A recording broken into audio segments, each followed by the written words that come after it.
go ahead and give you a couple fun facts for the holiday season to get you guys in the mood for the holidays. And by mood, I do mean the holiday spirit. Let me rephrase that. You never know what people are going to get mad at these days. These are the top 3 grossing Christmas films of all time.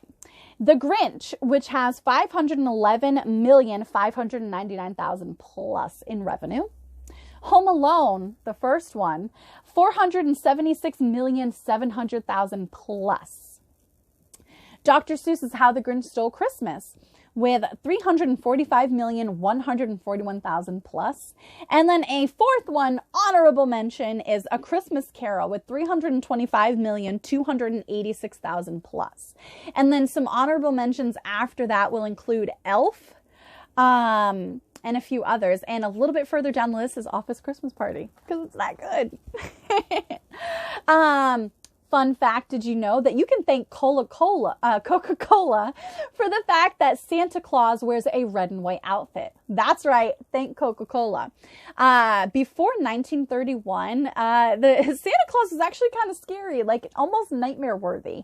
Until Coca-Cola, the company, decided to do a holiday campaign that they've done every year since 1931 with Santa Claus, and they dressed him in the signature colors of the brand of Coca-Cola, which is red and white. There you go. And now you know. Fun fact, did you know that Santa coming down the chimney is actually an idea that you can thank Washington Irving for?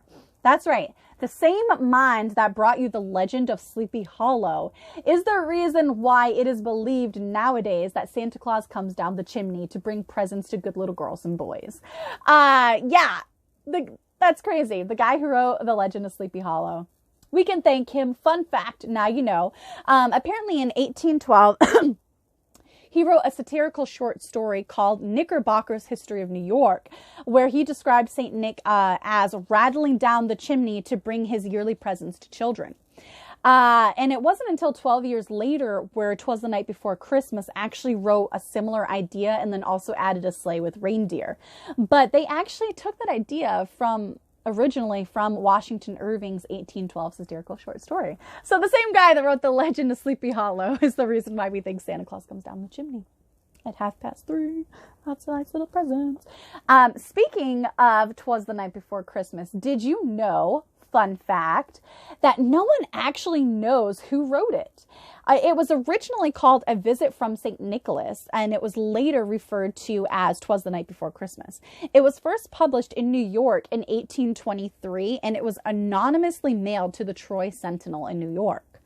And it wasn't claimed, kind of, until 1844, where people suggested that it was written by Clement Clark Moore. But then other people alleged that it was actually stolen from writer Henry Livingston Jr. And they said that there was a manuscript to prove it, but of course, it got burned in a fire. So to this day, no one actually truly knows who wrote 'Twas the Night Before Christmas, also known as A Visit from St. Nicholas. And now you know. And I actually said that was the last one, but I actually want to end with this one because it's really wholesome and fun. So kids listening, and then if you have kids and you want to do this, this is a really fun idea. Did you know, fun fact, have you ever wondered where all of the mail in the United States for Santa Claus actually goes? Have you ever wondered? I did.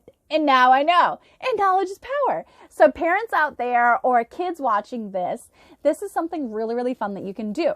Apparently, since 1914 in the United States, all of the mail addressed to Santa Claus at the North Pole actually stops in Santa Claus, Indiana at a small post office.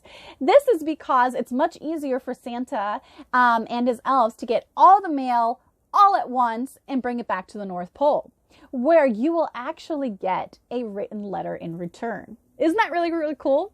That tradition was started in 1914 in Santa Claus, Indiana, and the tradition is carried on today by the grandson, Pat Koch. Isn't that really, really cool? So all of my fans in the Taeler Army who are from Finland, make sure you use the postal code 99999 to make sure yours gets to Santa Claus. And then Canada, you guys are clever. I love Canada. I really do, though. I trained in Canada. I like performing in Canada. and I have family from Canada. So apparently this is the postal code you'll need to make sure your letters make it to Santa Claus. H0H00H0. That is making sure that your Canadian letters to Santa Claus make it to Santa. This has been the latest episode of Talks with Taeler Hendrix, courtesy of Ruse'sBrand.com via Channel Attitude. Be sure to follow me on Twitter with @Taeler_Hendrix, and of course on Instagram with @TaelerHendrixROH. Ring of Hendrix! Also be sure to check me out on Cameo with cameo.com/Taeler Hendrix, where all of my Cameo videos are actually 50% off, and I'm donating some of the proceeds to Toys for Tots and St. Jude's Hospital just in time for the holidays.